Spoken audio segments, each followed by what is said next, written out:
गाडीने कोल्हापूर नाका ते कन्याशाळा परिसरात येईपर्यंत 3 ते 4 जणांना बेधडक उडवले.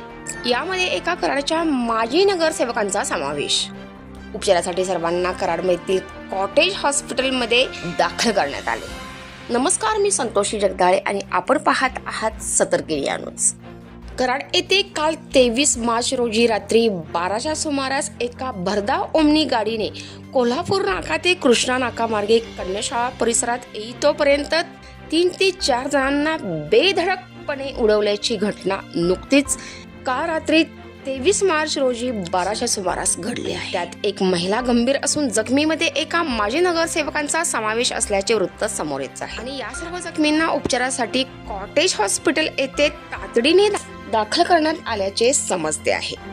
कराड येथील पोलीस बांधवांनी घटनास्थळी नुकतीच धाव घेतली असून ओमनी ड्रायव्हरला ताब्यात देखील घेतले. या 3 ते 4 जणांमध्ये काही जण गंभीर जखमी आहेत अशी माहिती घटनास्थळावरून येत आहे.